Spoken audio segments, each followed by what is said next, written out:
start this video out by saying that no amount, and I mean no amount of browbeating that Bill Maher does, there is no way you're going to be able to save the Democratic Party from, well, this. There are a lot of families out there who don't believe boys should play girls' sports. They're not boys. I'm not going to listen to transphobia at this table. I am not going to listen to you call a trans girl a boy. Are you going to allow me to finish my explanation? When you use a word that's a slur, I'm going to interrupt. That's not how it is. They're not. I know you guys probably thought that you would see Bill Maher at the very, very beginning. Like one of the very first clips would be Bill Maher. And we'll get to Bill in a second because this video right here, for the most part, is a response to some of the stuff that was discussed on Real Time with Bill Maher on Friday night. Their post-election, let's just say their post-election commiseration. We'll get to that here in a second, but I wanted to start out with that clip because of that clip right there is exactly why it is that the Democratic Party will probably never, ever, ever get saved. Now, I know that it sounds dumb. It sounds a little bit hyperbolic for me to say that these people won't never win another election again. Trust me, they will win elections. However, the party itself is just not appealing. Not only is it not appealing, but it's also full of what you guys saw at the very beginning of the video. Still, though, at the same time, we have to use as our comparison and contrast for this video here, so make sure you guys stick around for the full bit. Now, one thing that I do want to go ahead and get out of the way is this here. Tomorrow will be Monday. This video right here was supposed to come out on Sunday, not to mention a couple of other videos were supposed to come out on Saturday. However, I've got my glasses in my hand for a reason. It is because my eyes, for some odd reason, still have not healed from the irritation of last Sunday when they got sunburnt and scalded. I figured they would have been healed by now, but of course I lost a good amount of recording time, a good 4 or 5 hours, because the pain was absolutely excruciating when I put my contacts back in. Stupid me, stupid me. You can make fun of me if you guys want to. That is okay. However, Monday's posting schedule will include this video here. It will also include my Veterans Day and my Happy Marine Corps birthday message. And also, to go on top of that, the link to Gear Issue 33, the crusty old vet, will be in both those videos as well as this one here, because we will start posting back there at the start of the year. As far as updates and what's going to happen after the beginning of the start of next year, yes, there's going to be a change, but I'm trying to iron out exactly how I'm going to do it. So those videos will be out a little bit later on this week, but tomorrow, probably only 2 videos. There may be a third. I'm not entirely sure, but as you guys can obviously tell, we got to talk about the post-election, and we also got to talk about the meltdowns and the lessons that the media obviously has not learned. But first, let's get to Bill. So the other night, Bill Maher had this guy from MSNBC, and he also had the girl that you guys saw in the thumbnail who really gave him a very, very odd look that I think needs to be discussed, because I think she's realizing that Bill, too, is a part of the problem, but it is fun to look at these people wallow around in self-pity.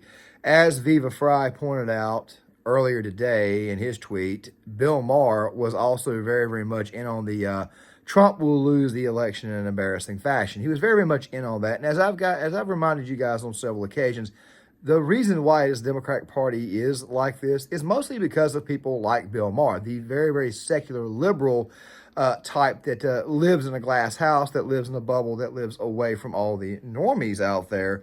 Yes, this right here is a result of people like Bill Maher, but let's go ahead and get to the commiseration. Sad, but I think it will. But, you know, the liberal media, always more offended than the victim.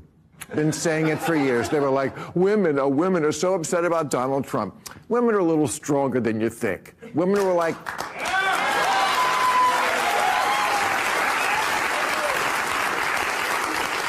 Women were like, whatever, I don't have to fuck them, I just want bacon. I'm glad somebody admitted what I've been saying for a while. Abortion was not going to be the #1 issue that women were going to vote on. By the way, the exit polls are still showing 52% of white women, which is exactly what Trump got in 2016. Trust me, over the next few days, when we actually go through the numbers, you're going to see that Trump's numbers with white women probably improved to 56 or 57%. By the way, white women, they make up like 37% of the electorate. They buy milk, they buy eggs, they buy bacon, they buy sausage, they buy all kinds of stuff. They tend to feel it first. So I'm pretty sure that these ladies were not as concerned about rampant sex or I don't know. I'm pretty sure they were not as concerned about abortion as what the mainstream media and the Democratic Party would lead you to believe. But once again, for the time being, I shall digress. Let us get back to it. Before we do that, we need to talk about the dishonesty of Bill on the evening, because a lot of people were sharing how he was kind of sticking it to MSDNC, trying to explain to the Democrats why is it they lost, why he was right, when, as I said before, he's largely responsible for the Democratic Party going in the direction that it has gone, because it's not just the identity politics, it's the overall snobbiness of liberal voters. By liberal voters, I am, yes, saying most liberals out there who live in big cities, who are very, very much the suburban type. It's that type of stuff there that led the party to where it is today. The people that Obama wanted, the people that Obama's economy was designed for. It's a different video altogether. But of course, Bill cannot help himself. He cannot help but go back against something that he had said the previous week. Let's just watch a small 20-second clip, and let me show you what I mean. Pronouns in it than they are about getting the economy back on track. And so that was just roundly rejected. Well, honestly, they did get the economy back on track. That's not. People don't feel that way. It's bullshit that he wanted Liz Cheney shot in the face, and it's bullshit that they didn't get the economy. Let's call bullshit wherever it is tonight, shall we? Did a video on this the other day where you guys obviously saw that the Liz Cheney comments was obviously false. As a matter of fact, Bill Maher even said that the media was not telling the truth, and Bill Maher himself even called it out. But yet, here he is at the very, very end, kind of going all along with the whole Trump wanted Liz Cheney shot in the head. Do you guys remember last week when he said the exact opposite? Today to the headline that Trump had called for a firing squad for Liz Cheney. And this is what I really don't like about the media. No, he didn't. He did not. You don't have to move me to not like Donald Trump. He says more so than many I shitty already, things. Why do you have to do that? And by the way, Yeah. if Pete don't realize it, well, here's what he said. He's criticizing him for being a war hawk. Yeah. I mean, she is Dick Cheney's daughter. He said, she's a radical war hawk. Let's put her with a rifle standing there with 9 barrels shooting at her, okay. Let's see how she feels about it. You know, they're all war hawks when they're sitting in Washington in a nice building saying, oh, gee, we'll send tens of thousands of troops right into the mouth of the enemy. Now, of course, he expresses himself horribly. He has to add, she's a stupid person because he's... Well, just simply saying this sounds to me like the pot is calling the kettle black. But let's get back to why it is the Democrats lost, and let's get back to Bill Maher's commiseration. Let's roll this next part. About democracy, and then have a guy run the table like this and not say, well, it's a mandate, right? Is that right or wrong? Is it a mandate? Yes, the Harvard Institute of Politics student president came out with an op-ed today talking about how they weren't going to forego democracy for the sake of nonpartisanship. Set aside that they might have wanted to talk to a lawyer before saying their nonprofit was now going to be a partisan organization. But the idea that you're going to be pro-democracy by not giving a voice and allowing other students to hear from speakers won through a democratic process, like, that's where the left has a problem. They become the party of the faculty lounge. They're so condescending. They're so arrogant. And, again, not to beat the dead horse, the whole point is to be exclusionary. They're not accidentally exclusionary. It's the mission statement. Yeah, no, I mean, I saw Kamala was on Saturday Night Live, as the losing candidate often is. It worked so well for Hillary. Let's run that back. Okay, there's a few things here. You guys obviously saw that. Only about half of it. And, of course, there's also another segment I'm going to be talking about a little bit later on, especially when we start talking about the downfall of the online left, because that was actually brought up temporarily in this video, but we'll get to that more on Tuesday. I want to say this, okay? There's a lot of problems here, okay? The SNL thing, apparently there's a controversy there, but of course SNL is designed to be a platform, a show where you have fun. You know, it's supposed to be comedy. It's not been comical for a very long time. As a matter of fact, SNL has sucked. Ever since the early 2000s, it's been absolutely horrible. I would say that the best time frame for Saturday Night Live was probably the early 90s, late 80s. I would say the time of Dana Carvey, Mike Myers. Of course, eventually you would have Norm Macdonald, the great Norm Macdonald. You had Chris Farley. You had David Spade. You had all the classics. But, of course, ever since that time frame, it really hasn't been good. I don't think I should go through all the reasons why, but normally when a candidate does go to SNL, at least the Democrat Party candidate, it shows that they're going to lose. Kamala Harris was not a popular candidate. As a matter of fact, she was so unpopular that she lost the popular vote to Donald Trump. She's barely winning her home state of California, okay? It may look like a lot because it's 2 million votes, but in California, a state where Trump lost by over 5.5 million votes in 2020, a state that he lost over 5.5 million votes in 2016. Yeah. Also, something else, too, that's where it needs to be said. Kamala Harris almost lost very, very, very blue New Jersey. She almost lost blue Virginia. She actually almost lost blue New Mexico. she was able to still do well in Colorado, and she still maintained most of the margins in Illinois. But of course, Republicans are talking about these areas being battlegrounds in 2028. She almost lost some of the very, very blue strongholds of the country. And maybe one of the reasons why that's the case is because people are just sick and tired of the Democrats or sick and tired of the preachiness. Don't worry, we'll get back to that CNN clip here in a second because I think it perfectly contrasts everything that's going on. And also something else like that woman there said, this right here is not an inclusive party. Let me explain. Every day we've had to listen to the likes of Joy Reid. We've had to listen to MSDNC, Joe Scarborough, Al Sharpton. We've also had to listen to CNN, Jake Tapeworm, Dana Bash, and all the loons they bring on that show. Basically tell everybody who's working class that you're racist, you're misogynistic, you're uneducated. I've talked about that one right there before, why it is that is a very, very bad phrase to say to people, even though they may not have a college degree. It does not mean that they're stupid. Trust me, I know people with college degrees who are complete, total freaking dumbasses, Sonny Hostin being one of the main ones. The point is this here. You can't sit around and insult the people that you're trying to win over. Look, the other day I got to a back and forth with somebody on Twitter who voted for Harris. And they were sitting there wondering why it was that they lost. I said, maybe you should look in the mirror. And their response was, well, what do you mean? Take some freaking accountability. Look at how you talk to people. Well, I'm willing to talk. I simply respond back, being nice. And the next thing I know, I hear, well, I mean, the Trump voter, average Trump voter is just, a hick, a hillbilly, and not very smart. You got to win people over. You don't win bees with vinegar. You win them with honey. Also, something else, too, you need to have a conversation with these people because these people tend to be way more informed than the ivory tower bubble liberal. You guys tracking? I would say accountability could help out in this situation, but as you guys obviously just heard, I mean, it's kind of gotten to the point to where if you're a conservative, you can't open your mouth around anybody who disagrees with you on the slightest bit. You got to ask yourself why this is the case. I mean, America's bluest cities are full of these people. Makes you wonder what the hell is on the way. But of course, these people live in their own way, and they'll quite frankly never take any form of accountability. But then comes the next part, which I think is the most interesting of this entire situation, because it once again clamps down on what I just said.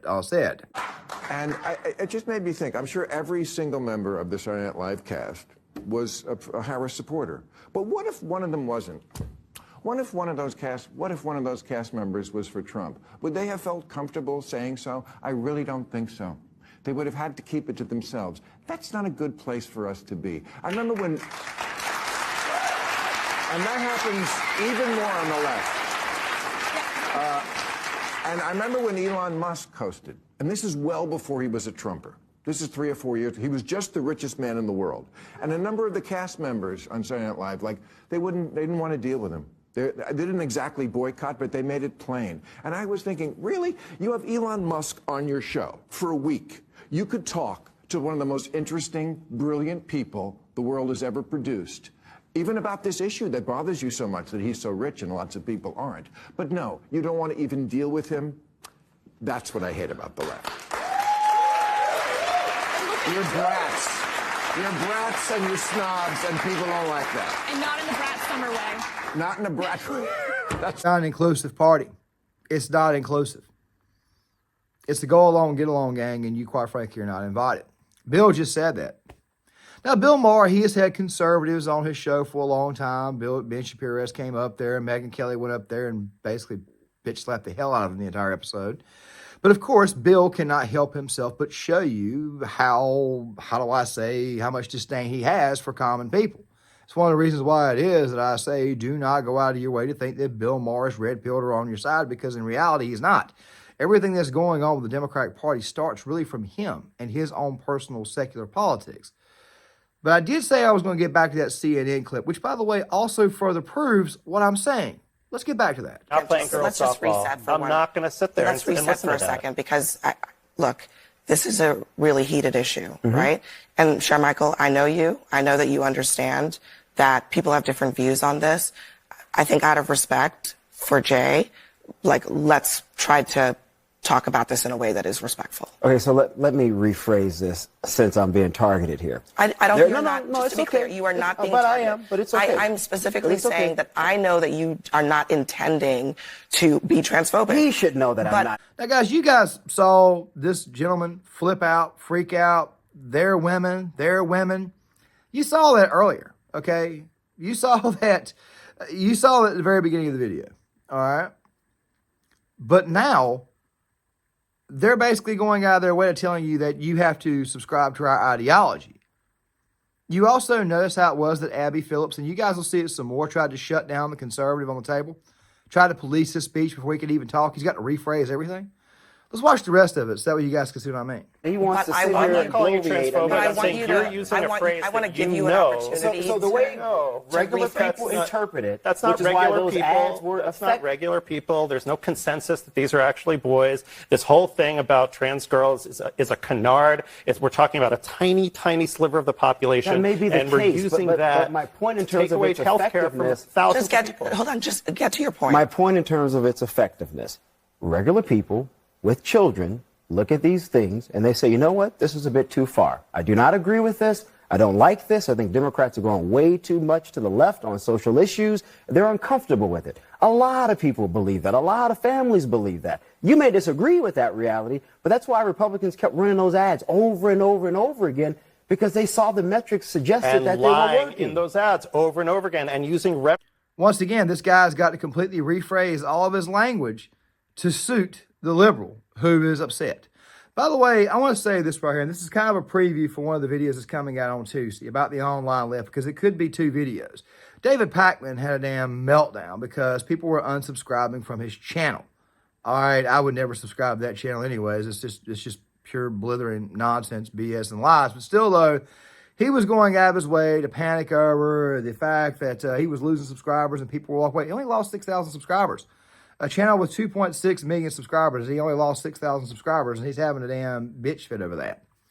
That is the measure of their resolve. This is one of the reasons why it is that I say that these right here are not people you can have a serious conversation with. They get offended by every little thing, and these people are weak mentally, physically, and also emotionally. You'll hear me just say in the video, the more and more and more we go in that direction, or the more and more and more we see the left go in that direction of just shutting down speech, the smaller and smaller and smaller their echo chamber gets, and after a while, it's just pure loneliness. I mean, he had Michael Douglas on, actor Michael Douglas, who is very, very much a liberal. I didn't get the clip, but of course, there's also the bit right from Breitbart where he said that the Republican Party was now, or Trump's version of the Republican Party, was the actual party of the people. Liberal Hollywood is telling you something. You might want to take note. Speaking of Hollywood, that sounds to me like the direction we may be going next year. But like I said, we'll talk about that in future videos. But here's the good news. As you guys can obviously tell, we've taken back the country, and this massive shift to the right seems to indicate that, yeah, people are done with this left-wing nonsense, so go ahead and get ready for a nice little celebratory time. As I've said before, this party is dead, and as long as they've got the social justice wing of the party, or the very, very far-left, radical, pro-PC crowd pulling them down, they'll never be successful again. But that also comes at a bit of a price, which, of course, I'm going to be talking about in future videos. Videos to end out the year with, because like I said, come next year, we're going to be changing some of the content, or we're going to be changing the way we do it. You guys tell me what you think about this in the comment section. Make sure you guys please hit the like button, subscribe, share the video, sign off in the comments. I'll see you guys later.